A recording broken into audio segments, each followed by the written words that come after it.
Hello, Jacksonites. New setting. Finally, I got my shit figured out. Even though you can't really see what's behind me, it's my new location for my movie collection. Moved it from next to my kitchen to right next to my big ass TV. I like how this looks, so we'll be sticking with this. Jack Skellington. Hmm. Maybe that's a little too low. Okay, that'll do.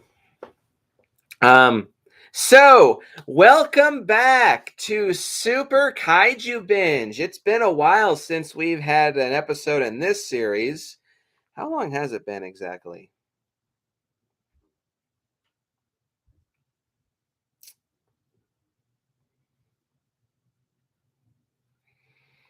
It's been a year since I've been in Super Kaiju Binge.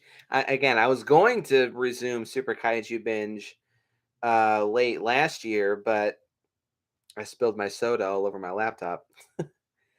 Alrighty, so yeah, it's been a year since I've been in this series, but I figure this is a happy accident and happy coincidence to get back into Super Kaiju Binge because yesterday, March 2nd, was the 90th anniversary of King Kong. So I figure this is a very good time to celebrate the occasion and finally finish up, well, sort of, finish up all of the Kong movies with the exception of one for Super Kaiju Binge all in 1 month. So today is the first episode of what I'm calling March of the Apes. A month-long four-part series about me reviewing various giant ape movies that have come out in the 2000s, essentially. Well, one's in the 90s. Um, Full disclaimer: I am not reviewing King Kong 76 or King Kong Lives for Super Kaiju Binge. I fully admit it is purely for two reasons. And it's purely just because I don't want to watch them or review them. I just don't like those two movies. I don't even want to do a double feature to get both of them done and over with. I just don't want to waste my time reviewing two movies that I just really don't care for. I know that there are fans of King Kong 76, biggest of all being Jackie Boy. I'm sorry, but I'm also not sorry. I just don't want to talk about those movies at all. I have no interest in them. And I just don't really want to waste my time. So, and also it has to do with the fact that also last year I did a big ranking video with Ryan on Kaiju Network reviewing various Kong movies and giant ape movies, and I gave a pretty good like list off of my thoughts and opinions on King Kong 76 and King Kong Lives in that list. So if you really want my thoughts on those two movies, just go on Ryan's channel and listen to them there. Also, admittedly, too, I would just be repeating the same stuff that I said in that video, just in much greater detail. But like I said, I just don't really want to waste my time with that. So, this might be a first for Super Kaiju Binge where I legitimately just skip over two movies for the series just because I don't want to talk about them. At a later point in time, I will add those into a ranking list, just like I did for all those 1950s atomic monster movies, like the Deadly Mantis, uh, 20 Million Miles to Earth, It Came from Beneath the Sea, movies like that. I will add those to a giant ranking list of all kaiju movies I've seen and own. I will add those two Kong films to that, but that's not going to be for a long time. So, to celebrate the 90th anniversary of King Kong, I am starting up this series called March of the Apes. Throughout the month of March, I'm reviewing 4 giant ape movies, and 3 out of the 4 are both some of my favorite monster movies and some of my favorite films of all time. But starting the month off, especially, we have a very, very special movie. Um, though since one is from the 1990s, you might be asking, well, why the hell aren't you starting with that? It's the day after Kong's 90th anniversary, so I really just want to start with a big bang. And what better way to start off March of the Apes with a review of one of my favorite movies of all time, King Kong from 2005, directed by legendary Peter Jackson. Yes, indeed. We're about to go on a ride. Now, viewers probably will remember that back in 2017, with the release of Kong Skull Island, I did a double feature review of King Kong '05 and Kong Skull Island in one video. To this day, for some reason, it's my most viewed video in my entire channel. I don't really know why. Well, probably just because I said that King Kong or Kong Skull Island is the best Kong movie ever made, which I still strongly stand by that opinion. More on that later this month. But um,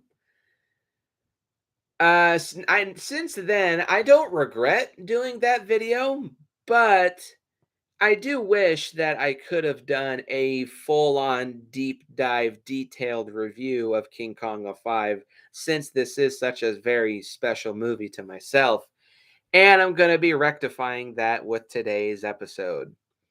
So strap yourselves in, guys, because this is going to be pretty involved.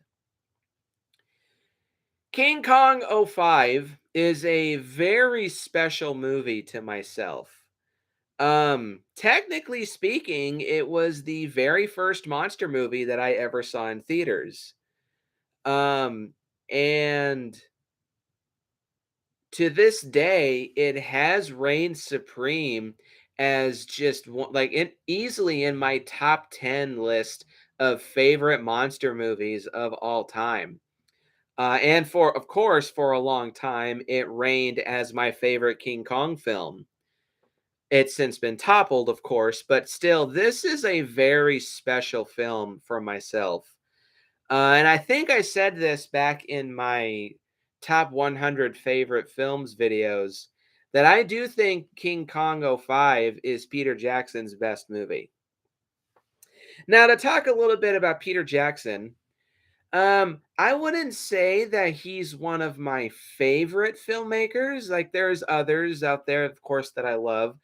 But I do highly respect and admire Peter Jackson and his career. Because, kind of similar to Sam Raimi, he's a big movie maker that you'd think would not be as highly regarded and well known as he is with where he started in the film business. Both Peter Jackson and Sam Raimi started out as low budget horror movie directors. With Sam Raimi, of course, he got his start with The Evil Dead, and that movie caused a huge controversy when it came out first. And Peter Jackson started out his career making these weird, whack ass, balls to the wall, batshit crazy splatter movies like Bad Taste, um, Brain Dead, and Meet the Feebles. But both him and Sam Raimi would slowly like morph themselves into these highly respected, critically acclaimed directors. I don't know as much about Sam Raimi's filmography, but he, of course, received international stardom when he, of course, directed the Tobey Maguire Spider-Man films. And Peter Jackson slowly rose to fame, making movies like The Frighteners, which wasn't a huge hit when it came out, but it has since developed quite a cult following. But he, of course, achieved international stardom when he directed the legendary Lord of the Rings trilogy. And it was the success. So there is a huge backstory behind the making of King Kong '05. I don't want to get into too much detail, mainly just because if I did, this review would probably be as long as King Kong '05 itself. So I'm not going to do that. I'm going to try my best to give like a Cliff Notes version. But it was due to the success of the Lord of the Rings movies that earned Peter Jackson his Make Whatever You Want card. A lot of critically acclaimed directors, they tend to, there's always that one passion project that they really want to make, but they got to make other stuff first and prove themselves to be great filmmakers before they can tackle that project. One big example that I can think of off the top of my head of another director that had that happen to him was James Cameron. James Cameron did Titanic and made a shit ton of money and won 10 Academy Awards. And that is what convinced studios, okay, James Cameron will just make money no matter what.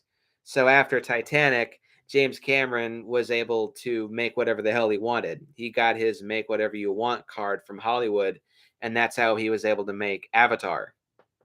And with Peter Jackson, it was his success with the Lord of the Rings trilogy that earned him his whatever the hell, make whatever the hell you want card. And that's how he was able to make King Kong. King Kong '05 is a 2005 epic adventure monster film co-written, produced, and directed by Peter Jackson. It is the eighth entry in the King Kong franchise and the second remake of the 1933 film of the same name, following, of course, the '76 film. The film stars Andy Serkis, Naomi Watts, Jack Black, and Adrian Brody. Set in 1933, the film follows the story of an ambitious filmmaker who coerces his cast and hired crew to travel to the mysterious Skull Island, where there they encounter prehistoric creatures and a legendary giant gorilla known as Kong.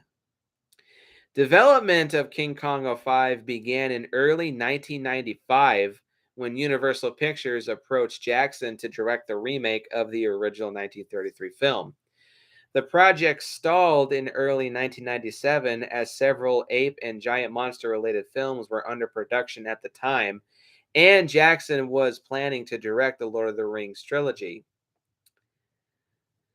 Um, this has never really been, at least to my knowledge, it's never really been officially confirmed. But the underperforming of Mighty Joe Young 1998 and the severe critical thrashing of Matthew Broderick's Godzilla from 1998 definitely was a big factor in this remake of Kong being delayed until further notice. Because Hollywood just saw that monster movies were just not doing well at the time. So they're just like, maybe not.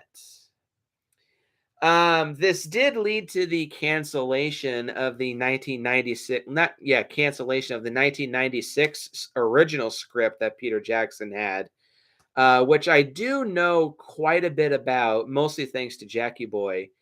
And I'll get this out of the way real quick too. I do love this movie.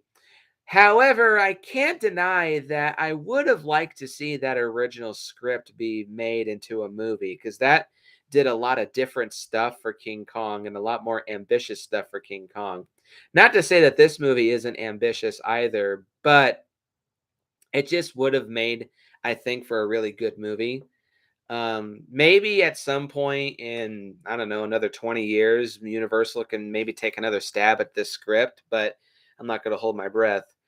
But it wasn't until the first two Lord of the Rings movies were successful that Universal finally went back to Jackson and started expressing interest in restarting the project, to which Jackson, of course, agreed.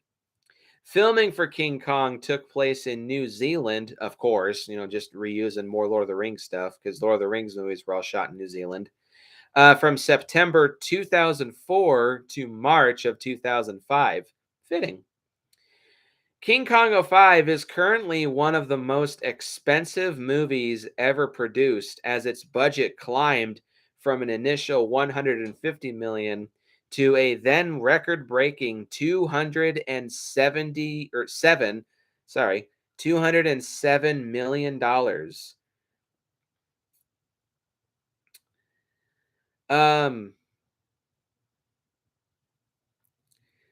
and it went on to gross $556.9 million dollars, and it became the fourth highest grossing film in Universal Pictures history at that time and the fifth highest grossing film of 2005.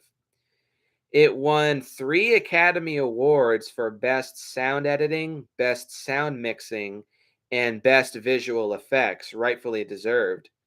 It was also a huge hit on home video, generating $100 million dollars in DVD sales upon its release in March of 2006. The film garnered mostly positive reviews from critics and eventually appeared in several top 10 lists. It was praised for its special effects, performances, sense of spectacle, and comparison to the original movie, although some criticism was raised over its 3-hour runtime. Fuck you.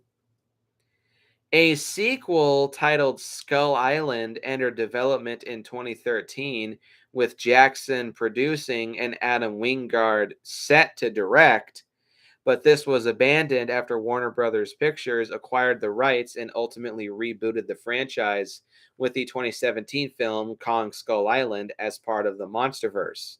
Although Wingard would later go on to direct, of course, Godzilla vs. Kong in 2021. Yeah, I agree. I'll get to that in a little bit. So, this movie does have a pretty strong legacy in and of itself, and I believe it's one of 5 monster movies in American cinema history to win an Academy Award, much less 3. So, that's great. Um, but I did say this back in my top 10 favorite or top 100 favorite movies. I think this is Peter Jackson's best movie. It's probably also my favorite of his films too. I haven't seen that many, but from what I have seen, I love the Lord of the Rings movies and I like the first Hobbit movie, but this movie truly is where it's at in my opinion. I love the living shit out of King Kong '05. So my personal history with King Kong '05, as I said, I saw this in theaters. I had no clue that this movie was coming out until I saw a trailer for it on TV, and my mind was absolutely blown away. My mother had just come back into my life at the time, and this wasn't long after we had moved into the shitty duplex that they lived in for 10 years. Um, she was friends with her neighbor at the time, and she had a little son that I was kind of friends with, and she knew that I was a big fan of monster movies. And she told me, "Hey, King Kong is playing in theaters, and I got some spare tickets. Do you want to come with me and Isaac?" And I was like, "Yes, please," because the trailer had me absolutely glued to the screen. I was just like, "What is this?" And I had no clue that this was directed by Peter Jackson because I had seen the Lord of the Rings films at the time. I had no clue that this was the same guy doing the same movie. So um, I just saw it because I knew who King Kong was at the time. I had seen the '76 movie beforehand, and I read the Random House King Kong book, so I knew who King Kong was. But this looked like something different. So Rosie was her name. Rosie took me and her son to see King Kong in the theaters. And that was an experience. This was the first time since Spider-Man in the theater where I was having a movie experience. It wasn't just seeing a movie, it was a life-changing moment for myself. And yeah, that's always stuck with me as one of my absolute favorite movies that I've ever seen in theaters. I think for a fraction of a second watching this movie, I liked King Kong more than Godzilla. It's that good. And of course, my grandparents bought it for me on DVD, and I've watched this movie probably at least 200 times in my life. Um, I know many scenes by heart. I know a lot of the music by heart. This is a very, very special film. Every time I watch it, I just get a big smile on my face. This truly is one of my favorite movies of all time. Props to you, Peter Jackson. You are obviously a fan. So, 20 minutes into the review,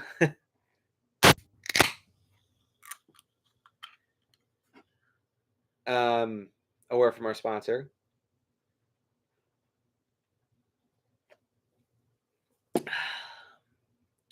Let us dive into the plot of King Kong 2005. In 1933, during the Great Depression, struggling New York City vaudeville actress Ann Darrow is hired by financially troubled filmmaker, Ann Darrow being played by Naomi Watts, I believe. Yeah, and Naomi Watts. Hired by financially troubled filmmaker Carl Denham, played by Jack Black, to star in a film with actor Bruce Baxter, him being played by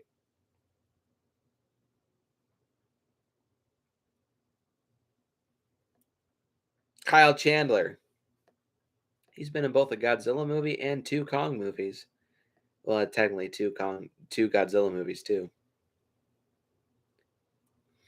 Anne is hesitant to join the picture until she learns that her favorite playwright, Jack Driscoll, played by Adrian Brody, is the screenwriter. Filming takes place on the SS Venture under Captain Engelhorn, and under Carl's pretense it will be sailing to Singapore. In truth, Carl intends to film the mysterious Skull Island. Captain Engelhorn reconsiders the voyage, prompted by his crew's speculation of trouble ahead. During the voyage, Anne and Jack fall in love. I forgot about this. The Venture receives a radio message informing Engelhorn there is a warrant for Carl's arrest due to his defiance of the studio's orders to cease production and instructing Engelhorn to divert to Rangoon. But the ship becomes lost in fog and runs aground on Skull Island. Carl and his film crew, including cameraman Herb, assistant Preston, and actor Bruce Baxter and boom operator Mike, explore the island and are attacked by natives who, in true King Kong recreation fashion, a lot of these actors were spray painted.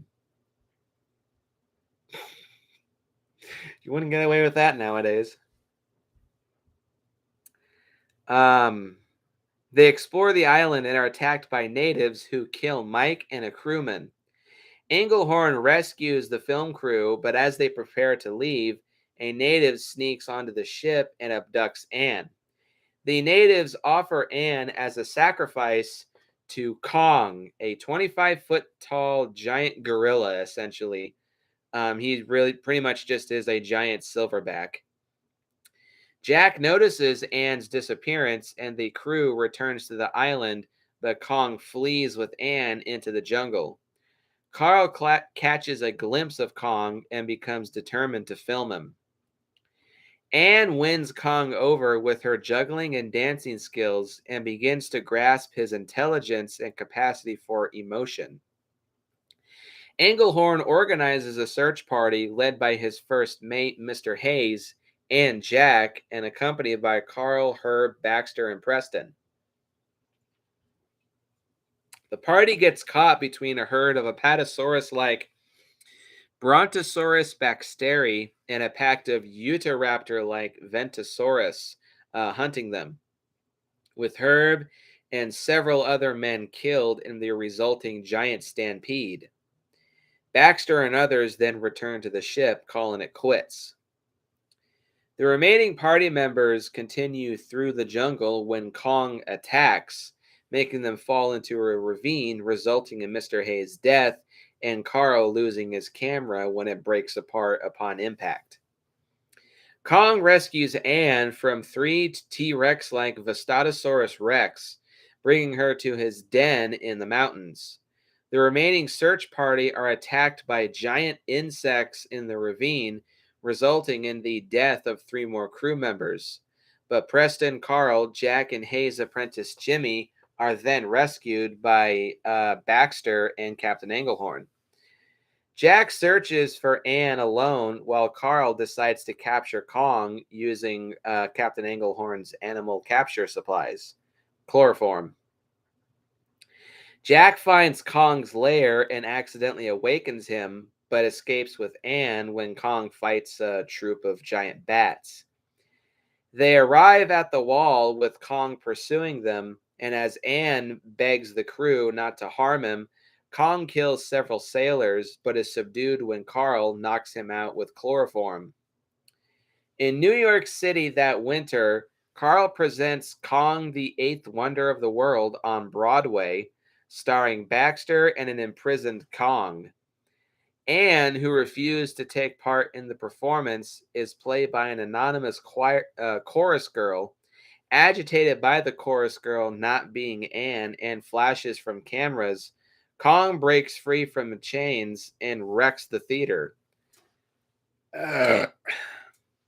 Kong searches the city for Anne and chases Jack before encountering her again. The U.S. Army attacks, and Kong tries getting Anne and himself to safety by climbing to the top of the Empire State Building. 6 Navy biplanes arrive, which Kong fights. After downing 3 of them, Kong is mortally wounded from the plane's gunfire and falls. As Jack reaches the top of the building to comfort and embrace Anne, civilians, policemen, and soldiers gather around the beast's corpse in the street, one bystander commenting the airplanes got him. Carl makes his way through the crowd, takes one last look at Kong, and says, "It wasn't the airplanes. It was beauty that killed the beast." Very similar to the ending of the original movie, thus ending the movie on a pretty sad note. Ugh. Yeah, that doesn't leave a great taste in my mouth. Which reminds me, I have to add one more pro to my list.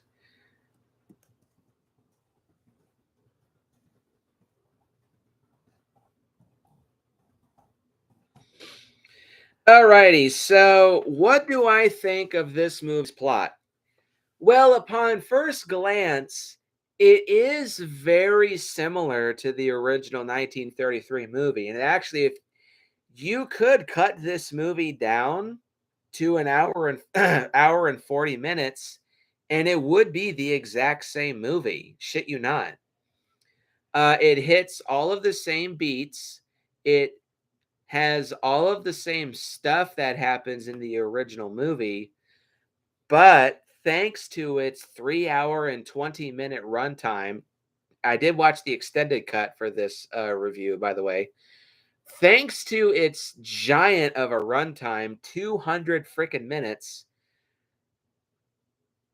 I think it's better. It takes the basic the basic structure and outline of the original King Kong and gives it a shit ton of not necessarily filler, but it just gives it way more meat on its bones. It gives you a lot more stuff to chew on. It gives you more stuff to look at. And it just does way more than the original movie portrayed on a massive budget and on a massive scale. Um, so I don't think that shot for shot remakes are inherently a bad thing. It just kind of depends on how you do it. And though ironically, 3 of the biggest examples of shot for shot remakes, Psycho 1998, ironically came out the same year. um The Omen from 2006 and Carrie from 2013. All three of those movies use the exact same script, and they recreate all of the movie's most famous scenes. Especially with the Psycho remake, it literally is a shot for oh, Cabin Fever 2016. That's also a very similar one too. But Psycho 1998 is literally, oh, sorry, I'm sitting on a shitty metal chair. This is uncomfortable.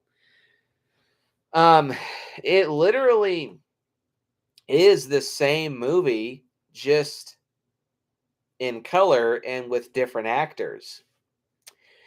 Now, this movie could be considered a shot for shot remake, but it does it in the right way. It takes the same plot and just gives it way more context and way more expansion.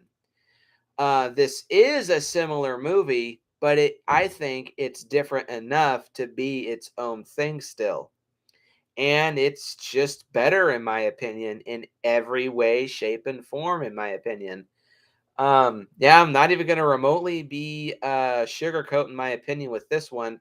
I do think this is the better version of the 33 classic. Sue me. As I've stated before, I'm not a big fan of the original King Kong. And I'm not just saying that just because I'm biased. I have tried to like the original movie, but I can't. This movie is better, literally in every which way, shape, or form.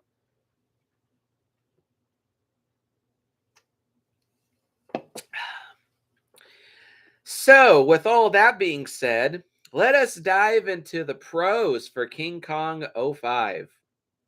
I have 1, 2, 3, 4, 5, 6, 7, 8, 9, 10, 11, 12, 13 pros. Yeah, I think that's the most since Doom. Yeah, and a couple of them are kind of layered. Starting, of course, with pro number one is the cast. I'm going to talk about specifically four characters, though we'll talk about three with this pro. Starting with Ann Darrow, surprisingly. Ann Darrow, played by Naomi Watts, hands down, she is the best version of Ann Darrow in any of the Kong films. I don't like Fay Ray. She screams and whimpers and has some bad acting under her performance. She's not good. Jessica Lange as Dwan. Her emotional connection to Kong in that film is well done, but she also just cannot act. Um, But Naomi Watts does a fantastic job as Anne in this movie. She's very believable in the role. She's very likable. She's a little sympathetic because during this time of the Great Depression, literally one third of the entire United States was out of work, and you feel a lot of sympathy for her knowing that she has talent and she's trying to work very hard just to make ends meet, but she is just not having any luck, and anybody can relate to that, not having any luck finding work. But her dialogue also is all very believable and well written. Her connection with the rest of the cast is very believable. Her acting's great. Her dialogue is good. Her performance is great. And thankfully, she's not annoying and she's not ditzy or stupid. She does scream a lot in this movie, but not in the annoying Andera way. It's the natural, freaked out chick in an alien world way. Um, yeah, Naomi Watts is fantastic as Andero. Adrian Brody as Jack Driscoll. This was the movie that introduced me to Adrian Brody. The only other movie that I know of that he did was watching him fuck an asexual being and Splice. And of course, oh, what was his name? Royce in 2010's Predators. But I will always remember Adrian Brody as Jack Driscoll from this movie. He's great. He comes off at first being a little kind of snobby and a little stuck up. But uh, when he develops feelings for Anne and when she gets kidnapped, Jack is just all assholes and elbows about coming to Anne's rescue, as well as, protecting his crew and just trying to go as quick as he can to save the love of his life. He's very proactive. He thinks on his feet. He's good with the gun and he's good with his fists. He's a very likable protagonist and he's a good partner for Anne, in my opinion. So he's great. And of course, we have Jack Black as Carl Denham. He's great. A lot of people know Jack Black for movies like Kung Fu Panda or Tenacious D or School of Rock. Like what Texas Guy Movie Reviews is here saying, this is the movie that introduced me to Jack Black.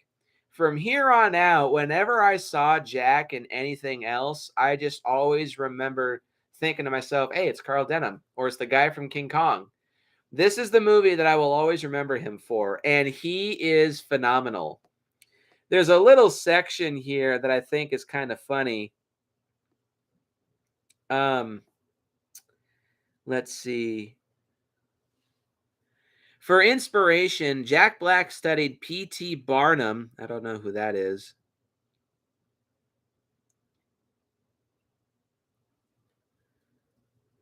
And of course, Orson Welles. I didn't study Welles move for move. It was just to capture the spirit.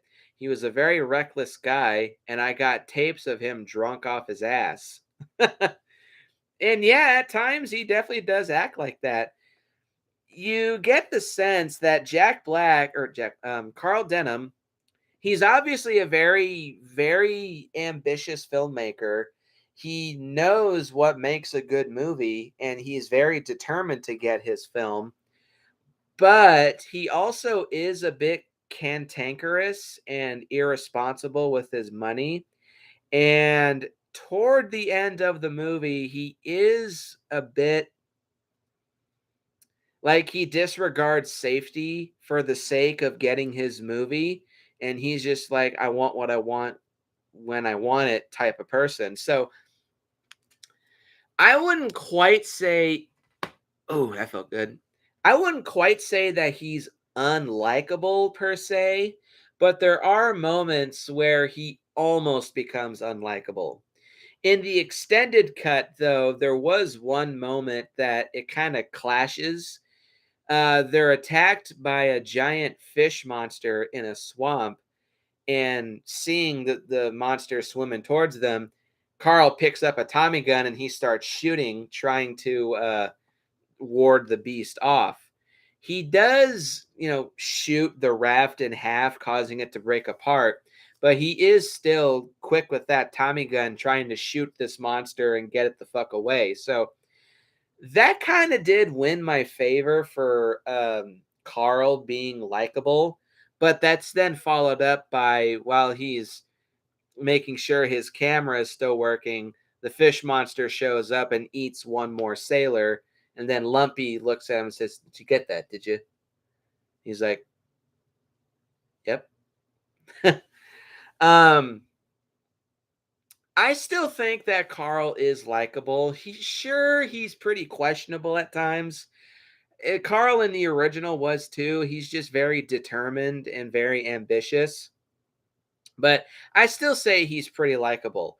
I do get the sense that he is also pretty assholes and elbows with rescuing Anne at first. Once they discover that Anne is gone and they're trying to save her from the natives.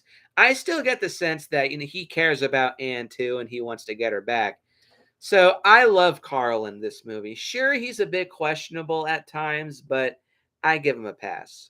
But all three of the main characters are very well cast and very likable and very enjoyable. And the rest of the human cast too. There a lot of cannon fodder is in this movie, but they're all well cast and they're well written and well acted. We have Andy Serkis as Lumpy, the ship's cook, barber, and surgeon. He's kind of the ship's tough guy, and he looks it too, so he's likable. We have Thomas Kretschmann. Kretschmann, I think he's a German guy. Yeah, he is, as Captain Engelhorn. Not much to say about him, but he plays a very different version of Captain Engelhorn. In the original King Kong, Engelhorn and Carl were like allies and even friends in Son of Kong, but here they're very antagonistic. He harbors a dislike for Denham, presumably because of his obsessive nature.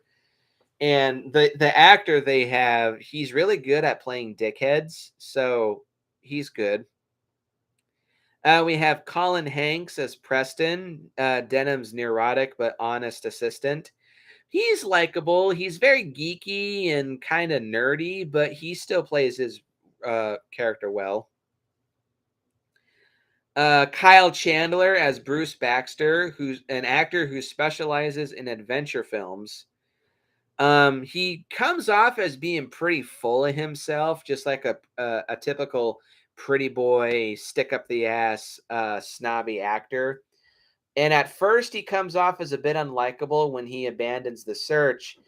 But when the rest of the crew is being attacked by the spiders in the spider pit, it's revealed that he brought Engelhorn and a rescue party back from the ship to get Jack, Jimmy, and Carl.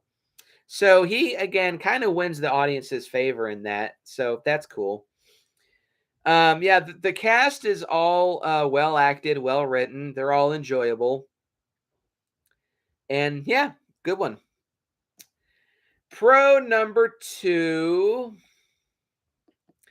is Kong himself, played also by Andy Serkis, the legendary motion cap actor.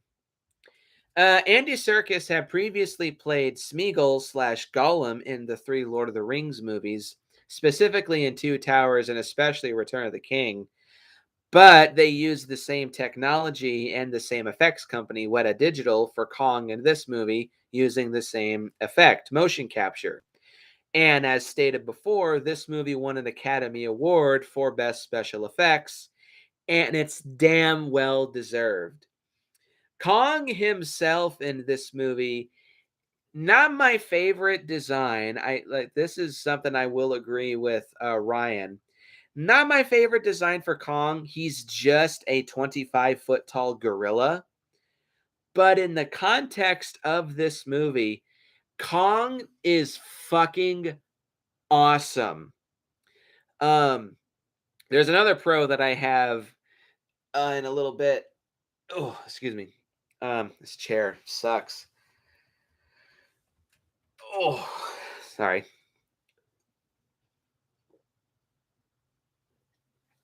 Um, yeah, Kong is a complete fucking powerhouse in this movie. And his design, his mannerisms, his body language, his facial expressions, and his fight scenes are all fucking amazing. Like, we had never seen a version of Kong like this before. 76 Kong kind of comes close. A lot of that had to do with Rick Baker's acting with his eyes in the Kong suit, which that certainly helped. I will say, I do think that Kong 76 had just a little bit of influence on this movie. Um, and Darrow in this movie, I think, looks pretty, not pretty, but kind of similar to Jessica Alba from Kong 76.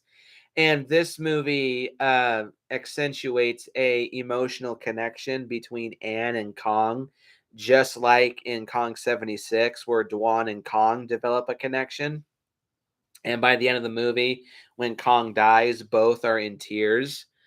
Um, it may have been coincidental, but I wouldn't be surprised if Peter Jackson took just a little bit in inspiration from that movie. But anyway, um, Yeah, Andy Serkis does a phenomenal job.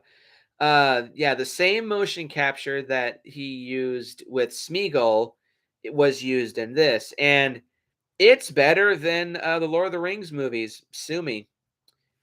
Whether or not it's better than Caesar from the three reboot Planet of the Apes movies, I don't know. I haven't seen those movies in a while.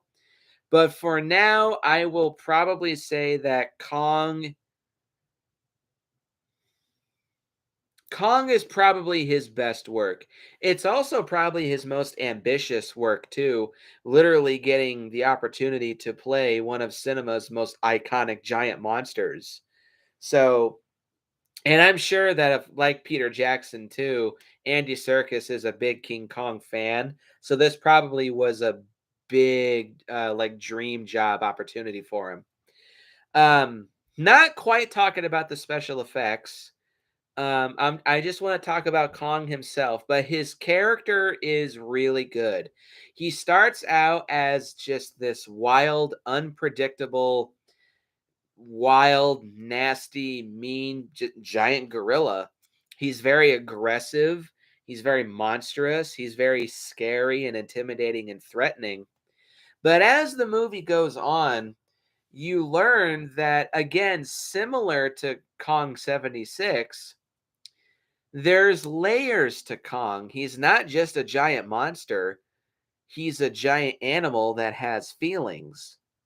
And it's no small part, of course, to um, it's hard not to talk about the effects, but it's no small thanks to Andy Serkis's performance as King Kong. Of course, incorporating his facial expressions into Kong's performance, because, like other giant apes, Kong, of course, uses a lot of human-like facial expressions, because it is stated that gorilla facial structures are like 95% similar to a human's. So the same emotions that a human can feel, so too can a giant gorilla. Um, yeah, Kong in this movie is fucking amazing. And oh man, ugh, when it comes to being a badass fighter, Kong is no slouch. It's very obvious that Kong in this movie is quite old. His face is heavily scarred. Um, his fur is like matted with bugs and debris and probably a little bit of mange. And I think you can see like some gray hair in both his face and his forearms. So I think it's pretty obvious Kong is quite old, but he still is no slouch when it comes to being a tank powerhouse. Kong fucks shit the fuck up in this movie. And he's a sight to behold. Kong is fucking awesome in this movie. If you do want to watch this movie for King Kong himself, you will not be disappointed. It also does help that not just because this is a 200-minute long movie, but because Kong is labeled as one of the main characters in this movie, he has plenty of screen time. It does take a little while for us to see Kong in the movie. He doesn't show up until an hour and 10 minutes into this film. Well, it's good buildup, but when he does appear, he's on screen all the time, and it's great. Kong is amazing in this movie. Pro number 3 is the other monsters. This has to do with another pro. So pro number 3 and 4 is the other monsters and Skull Island itself. This is hands down my favorite version of Skull Island, and this has my favorite repertoire of animals and flora and megafauna in Skull Island. Kong Skull Island comes close. The monsters in that movie look great, but there's not a whole lot of them, even though the Monsterverse comics do expand on that quite a bit. But talking about this movie, this has my favorite variety of monsters. There's dinosaurs, there's giant insects, there's um, That's about it, actually. Yeah, there's that river monster, yeah, the swamp monster. There's Kong. Yeah, there's a huge variety of killer animals that are showcased in this movie. And it helps Skull Island feel like an alien world. Even though technically Skull Island is still on planet Earth, it feels like an entirely different world compared to the rest of the planet. It is very alien, it's very unfamiliar, it's a very rough and hostile terrain, a little reminiscent of Pandora from Avatar, if you ask me. But it's great. It looks great. It looks beautiful and lush, but it's also very gritty and grimy and dangerous and hostile. I love Skull Island in this movie. And the rest of the monsters too are a sight to behold. There's the giant brontosaurus, there's the V-rexes, the ventrosaurs, which are like giant souped up velociraptors. There's ceratops monsters like triceratops and such. There's the fucking giant insects. There's giant spiders, scorpions, fucking giant crickets, giant leeches, the giant swamp monster, the fucking giant ass centipedes that are like this long. Oh, um, whew, damn. I remember one time when I was watching this with my mom and stepdad, that the giant spider pit scene in particular, mom was shaking in her seat because she is hellaciously afraid of bugs and centipedes in particular. So she was freaked the fuck out watching that scene. I love it though. It's one of my favorites. I'll talk about that later. Oh, fuck.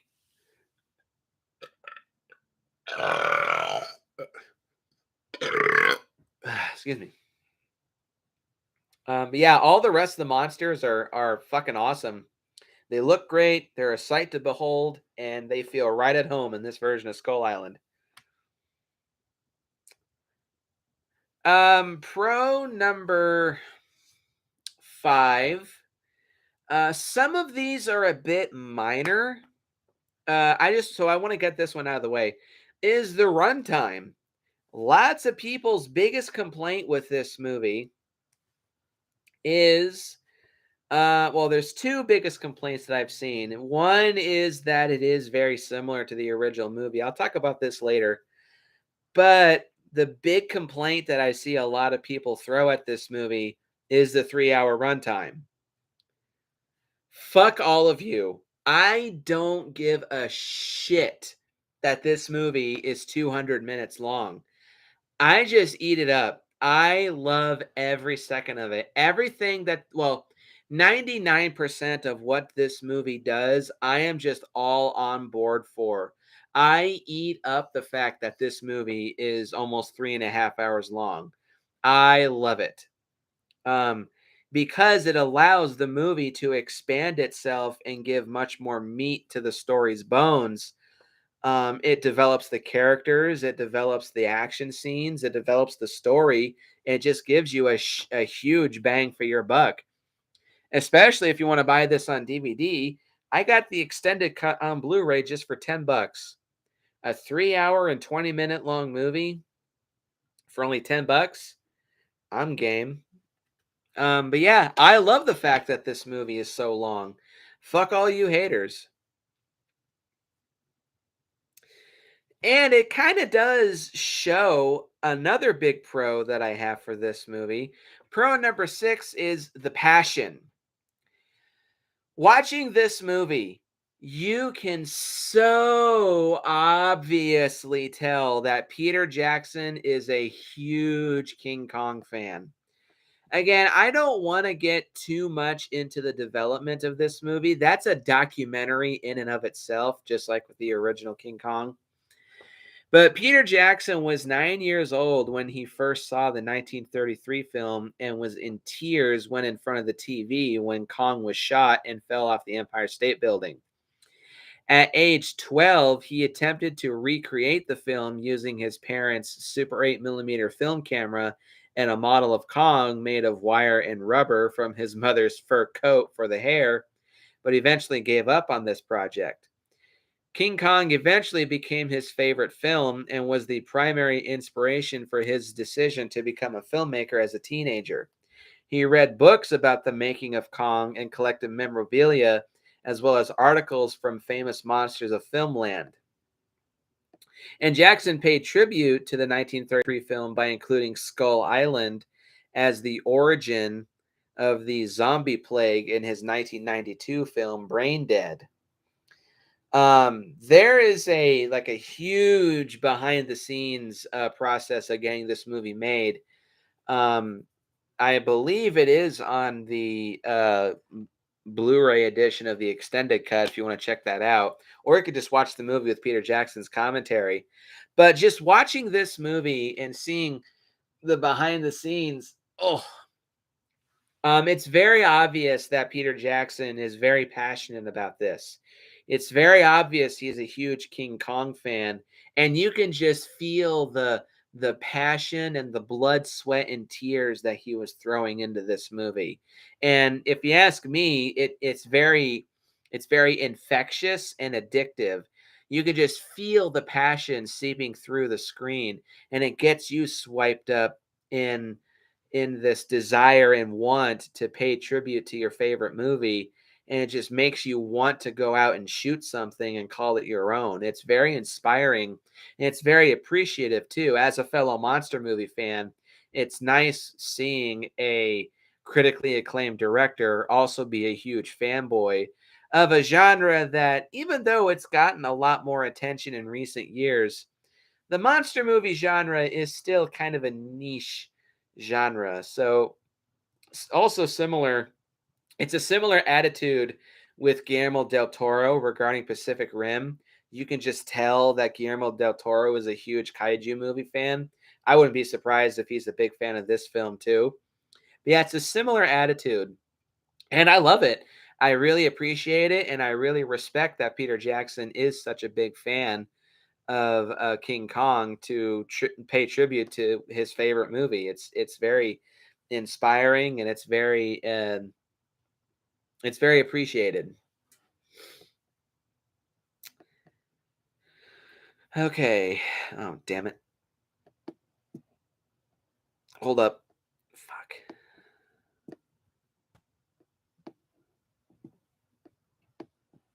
There we go. Stupid thing. Okay, here we go.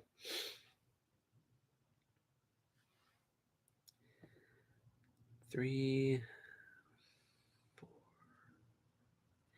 Pro number 7. This one's also a little minor. Is the realism. This is okay. So one big criticism that I have with King Kong 76 is that the movie is too realistic, mainly due to the fact that it removes all the fantasy elements. Like, it removes all the dinosaurs and other giant creatures. It just leaves Kong and a giant snake. That's boring. And because the movie is so realistic, it just feels soulless and bleak and bland. But with this movie, it does feel very realistic. Like, it looks plausible. This looks like a real hidden alien world on planet Earth, with Kong being only 25 feet tall and essentially just being a giant silverback gorilla, and with the dinosaurs just looking like slightly evolved versions of like a Stegosaurus, T Rex, or Brontosaurus, and with all the giant insects and such. This movie does feel pretty plausible and realistic, but it still does keep its fantastical elements. Like, it's plausible enough, but it is also over the top enough to still feel a bit more fantastical and you feel like it's just this is an alien world. Skull Island in the 1976 movie just felt like an island in Hawaii, just with a giant gorilla walking around. This movie feels very different, and this is realism done right, in my opinion. It's realism, but with just enough fantastical elements to make it entertaining. That's another reason why I don't like the Chris Nolan Batman movies. Those bend over backwards so far to be realistic, it's boring. It's no longer escapism, which is a big part of the comic book genre. It's supposed to be fantastical. It's supposed to be escapist. But when you take those fantasy elements away, you take away the escapism, and then to me, it's just no longer entertaining. But this movie does that right. Pro number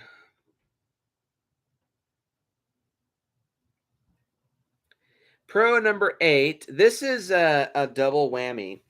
Pro number 8, this movie can be very suspenseful and have really good buildup, but this movie is also very violent. Not R-rated violence by any means, but this is one of the most gruesome and violent PG-13 movies that I've ever seen. It's very grisly. It's very gnarly at times. It's very visceral and violent. It's very brutal and it's very hostile. And because that this is obviously a very hostile environment, there's lots of animals that could kill humans in the snap of a finger.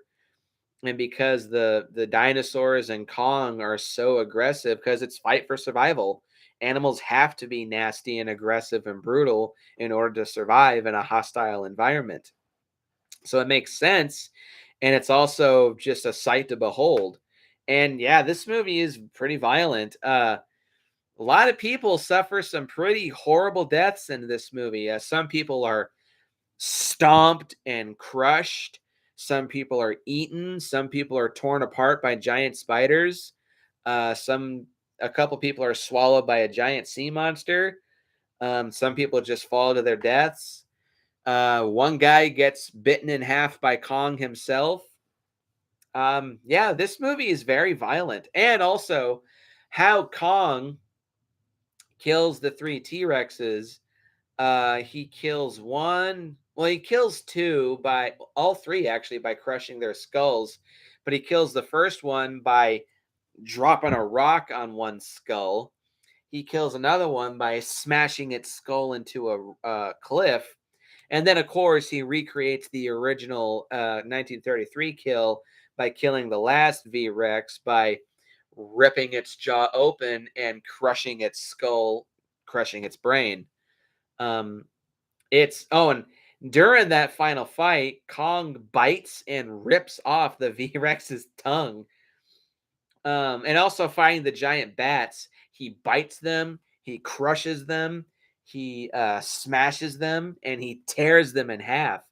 This movie is very visceral and very brutal and hostile, but it's awesome. It's very kind of shocking and surprising, but in a good way. It's a very exhilarating and thrilling way. You're just like, wow, this movie has balls. Kudos. There is a part of me that would have liked to see this movie be R rated, but it's not a problem that it's not. This movie is very visceral in and of itself, so it's fine. Still, though, I wouldn't. It's more like a curiosity piece. I wouldn't mind seeing this be R rated. Excuse me. Ooh, excuse me. That hurts. Oh. This will lead me into. Oh, so I didn't talk about this. The suspense. The suspense and buildup, you can just count like all of the scenes that are on the USS Venture and the scenes with the natives as buildup for the reveal of Kong.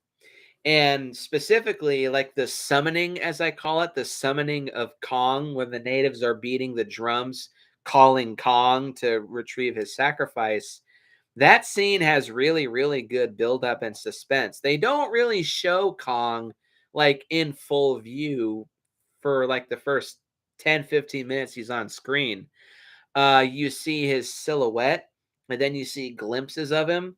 But even when he lands out of the jungle in front of Anne as she screams, he's still covered in dust and smoke, but you see the giant frame of the giant gorilla. And it's a great reveal. Um and yeah, great suspense. But this will lead me into pro number 9 is this movie can be a bit scary. Because the monsters in Kong are so vicious and violent, and because the deaths are pretty grisly at times, and the monsters themselves are pretty grisly and freaky, this movie can be scary. It can like give you some major um like if you're afraid of bugs, this movie can set you off. There's some decent jump scares. There's some good suspense. There's some shocking kills. This movie can be pretty intense for some viewers, but I love it. I absolutely love it. I think I've said before, this probably is the closest that a Kong movie or a monster movie in general, except for Colossal, but that's R rated just for language. But this is the closest that a monster movie has ever come to being R rated, in my opinion. And I love it. I absolutely love it.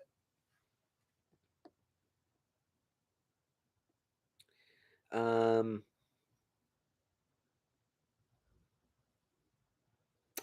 Pro number 10 is the music.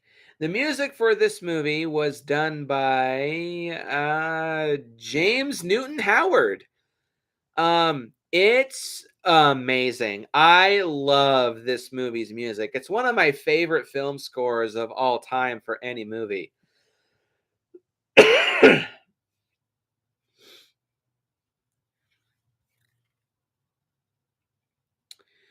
The original score was initially set to be composed by Howard Shore and has written several cues for the film. But due to creative differences with Jackson, Shore opted out of the project in October of 2005, and subsequently James Newton Howard replaced him. With scoring beginning by late October of 2005, Howard had only 5 weeks to work on the film, and as a result, he found the film hardest to compose.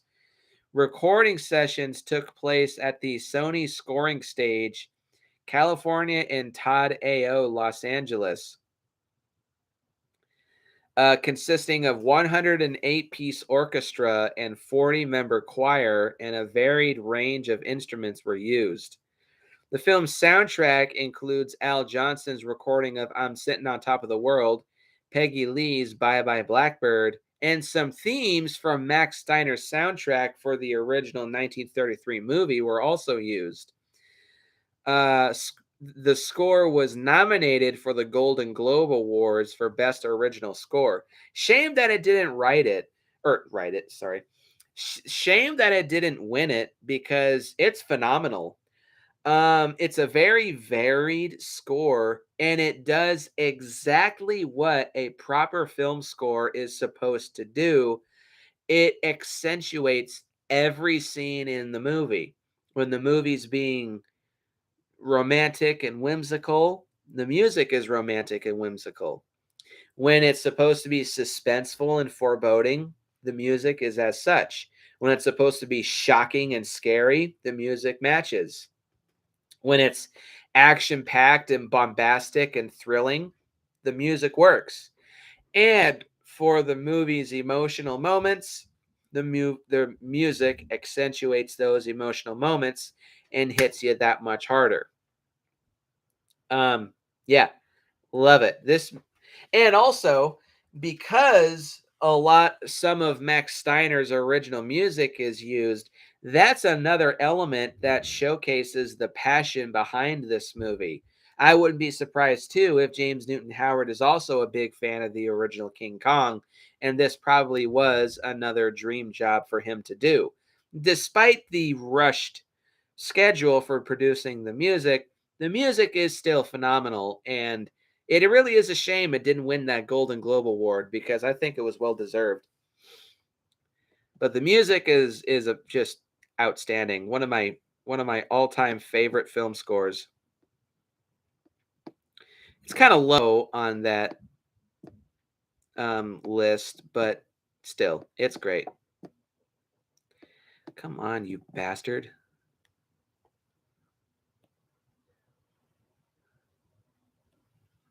Okay.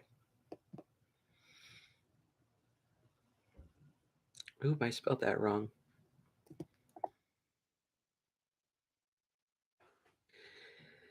Let's see.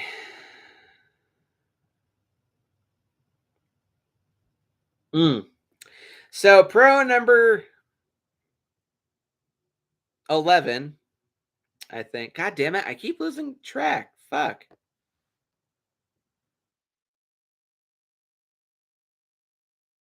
Yeah, pro number 11 is the action scenes slash monster action. The action scenes, oh damn, are phenomenal. They're very thrilling, they're very hard hitting, and they're very bombastic and big in scale. Um, there's the cruise fight with the natives, which is a little short, but it's also that's another scene that's kind of freaky. When Mike gets killed, he gets impaled with a spear, and it's a very shocking scene. But that scene is also kind of thrilling and scary, but it's also pretty gruesome and hard hitting. That's a good scene.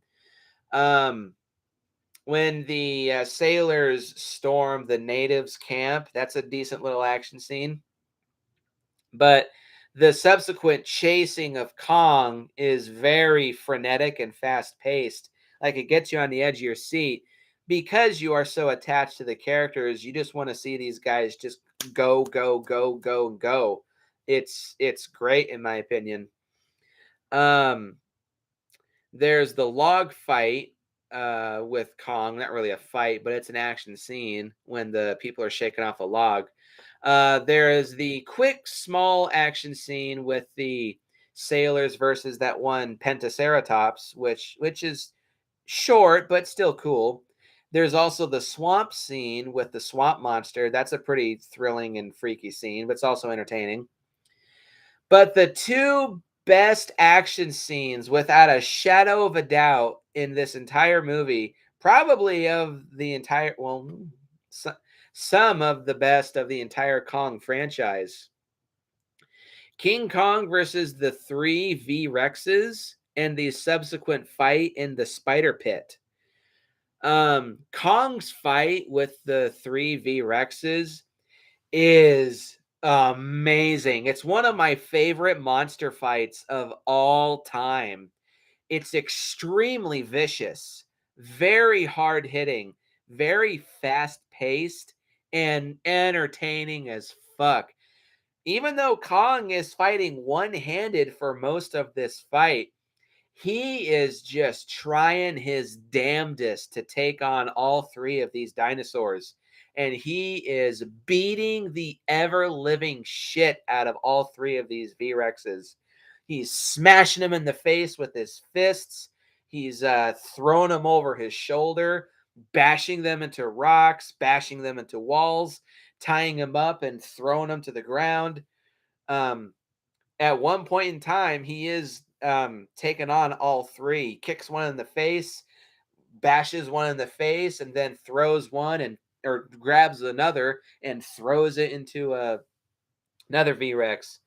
And like I said, the kills are so brutal and so vicious. Um, and by the end of it, you're just like, God damn, this is the eighth wonder of the world.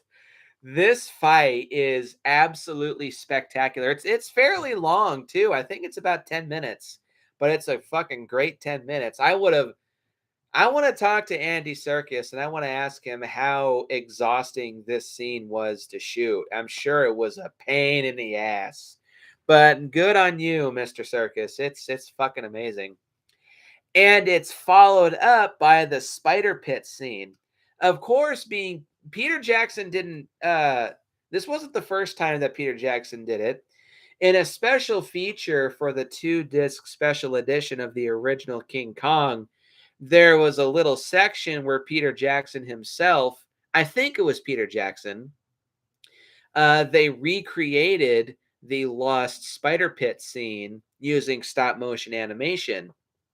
And I've seen snippets of that footage. It looks good, but this was his true opportunity to recreate that lost scene. And it's amazing, especially if, well, I'm afraid of bugs too, but I do like movies about giant insects.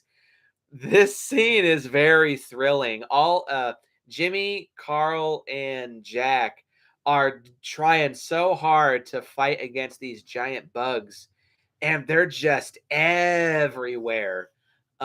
Giant crickets, giant like crab monsters, giant spiders, giant leeches.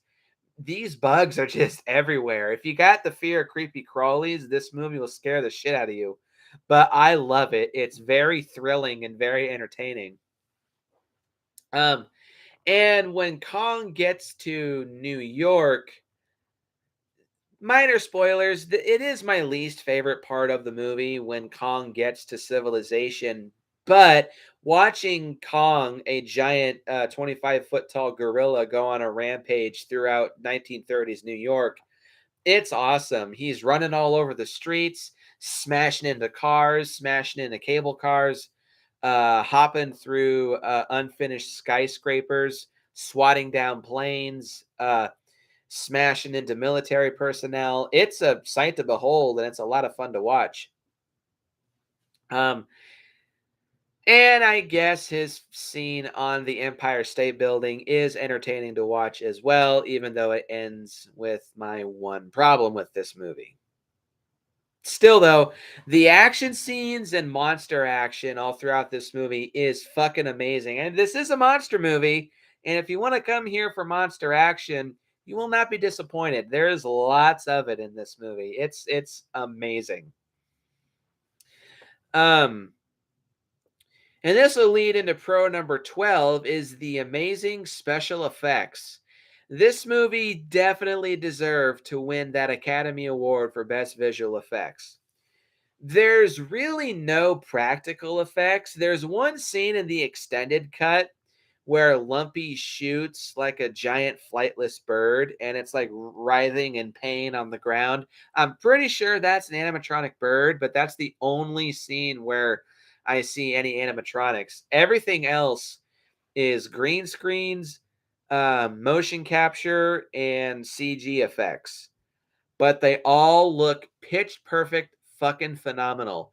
The green screen effects are all very convincing and very well done, very well animated. Thankfully, because this came out the same year, it's not quite as obvious as Revenge of the Sith.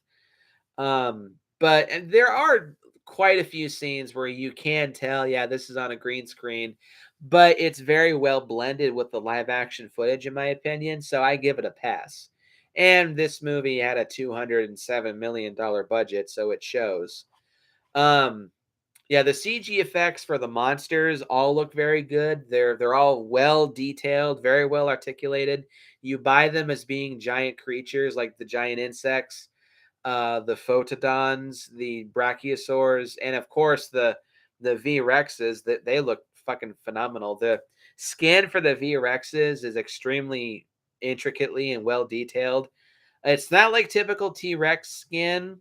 And one thing I will mention, even though this was put out by Universal only 4 years after Jurassic Park 3, this does not feel, well, I think there's a very small touch of Jurassic Park, but this is obviously very different from Jurassic Park, but you can kind of see echoes, slight echoes of Jurassic Park resonating with this movie. The Velociraptor, or the Ventrosauruses, as they're called, and the Vistatosaurus rex obviously look like giant velociraptors and giant T-Rexes, but they still look different enough to be their own things. But I love the look of the V-Rex's skin. It's very crocodilian or like crocs or alligators.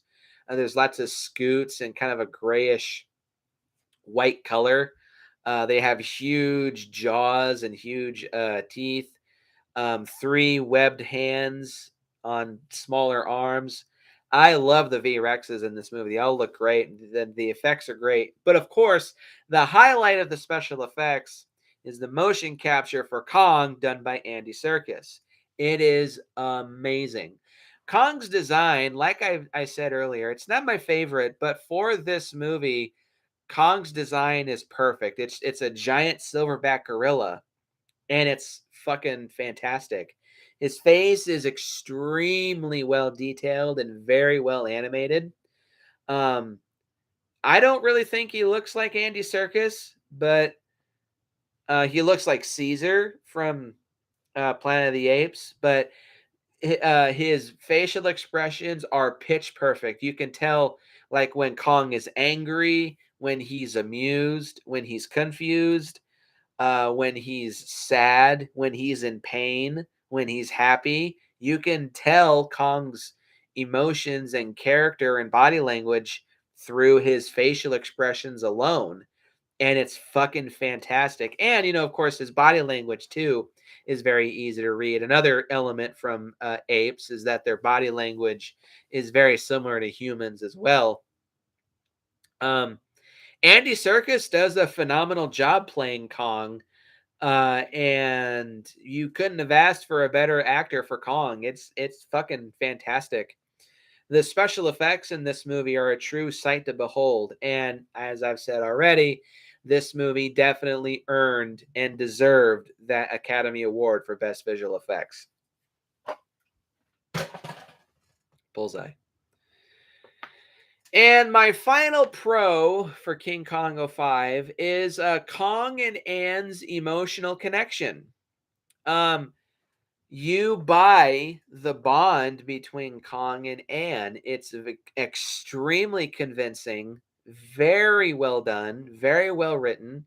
It's very sweet and it's very heartwarming to watch, especially towards the end when Kong is in New York as he's tearing apart the city and as he nearly kills Jack. When he sees Anne, you can see his body language relax and his facial expressions soften. And he like slowly and gently picks her up in his hand, and he, you know, walks and runs away, and leads to one of my favorite scenes of the entire movie when Kong and Anne are slipping and sliding around in frozen Central Park. I love it. You totally buy, like, these are just, they're not lovers, thankfully, but you just feel the emotional connection and you get swept up in watching Anne and Kong just enjoy each other's company and not have a care in the world. It's very beautifully shot. It's very well colored. It's very cute to watch. It just does wonders in showcasing Kong and Anne's emotional connection. And when Kong dies, it's all the more heartbreaking to watch him die. It's a hard scene to watch in a good way because their connection is so strong and believable. It does what the filmmakers intended to do. But yeah, love it. Again, very similar to Kong 76, but it's stronger in my opinion in that aspect. So with all these amazing things to say about an amazing movie, I have one con and three nitpicks. Nitpick number one, I already kind of talked about this. There are a few obvious green screen shots, specifically the scene when the swamp monster attacks. When Jack and another sailor are swimming underwater, that's definitely the most obvious green screen effect. Like, Jack doesn't look like he's wet at all when he is underwater. It doesn't look like he's really underwater. He just looks like he's moving in slow mo. It just throws me a little bit off that it's obviously Jack is not underwater, and it's obviously not an underwater shot. But very minor. The green screen effects do look good. There's just some where you can just tell, yeah, that's a green screen or that's all CG. Um, nitpick number 2 and 3 that kind of have to do with each other. There is just a little bit of cheesy dialogue, just a little bit. And Anne and Jack's romance is a little corny, just a little bit. It mainly is because of the dialogue, like when he finally reveals his feelings, when Jack reveals his feelings to Anne. Isn't it obvious? I'm writing this play for you. Why does Man, what's up with Revenge of the Sith coming up? Because they come out the same year and they both have cringy romance lines? No. No, it's because I'm so in love with you. It's not that cringy, but upon rewatch, watching it, I'm just like, get out of here with this bullshit. It's just a little cheese. It is more believable by 1,000 miles than Jack and Anne's relationship in the original King Kong. Still, though, it's just a little cheese. Um, the dialogue doesn't help at all. But my sole con with this movie, Kong dies. I don't really dig it. I'm not gonna lie. The last 10 minutes or so, mainly it's Kong fighting the planes. I do kind of check out of this movie. I'm just like, man, I really don't care for this.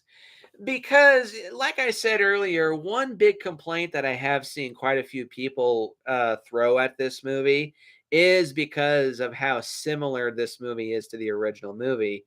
This being one of the biggest examples, and this being an example that I can agree with. I would have had Kong survive. And in the PS2 game, he does survive. He defeats the planes and he's recaptured and taken back to Skull Island. That's what I would have done had I made this movie. And if I was to meet Peter Jackson, I would tell him, dude, you should have just let Kong survive. Because having Kong survive would have been a nice twist on the ending to the original movie. And especially with Kong and Anne's emotional connection being so strong, it would have been intensely gratifying to see Kong survive, have him be taken back to Skull Island, and have Anne maybe come with him. I know that would have been kind of ballsy and controversial, but I would have done that. And it would have gone a little bit more to making this movie feel like its own thing. But because Peter Jackson really wanted to pay as much tribute as possible, he had Kong die. I see what he's doing. I see where he's coming from. Still, though, I would have had Kong survive because of how attached you get to Kong in this movie. Watching him die does feel kind of like a spin in the face a little bit. Not super bad because it's kind of like Logan where it's a good death, it's a well done and emotional death in a good way. It still's not really for me. I'm not a big fan of watching Kong die. Thankfully, it's not as mean spirited or bloody as it is in the two Dino De Laurentiis movies. Thankfully. Still, though, I'm just not a big fan. So, that was a very good review. My final thoughts on King Kong '05. This is a masterpiece. This is one of my favorite movies of all time, one of my favorite remakes, and one of my favorite monster movies ever made. This is an easy 10 out of 10, without a shadow of a doubt. Sure, there's a couple things that I would have liked to be changed. It still doesn't take how much I love this movie away from it. Not in the slightest. I love the shit out of this movie. And I think it's a very good way to start off March of the Apes. So, post your comments down below and let me know what you think. Hit the like button and hit the subscribe button and share this video with your friends. Look forward to the next episode of March of the Apes, where it'll be a first for me. First from a studio that I harbor very ill will towards. But join me next time, and remember, happy birthday to King Kong. Happy 90th anniversary to King Kong. Jesus Christ, everybody from that movie is dead. And I will see you guys in the next video.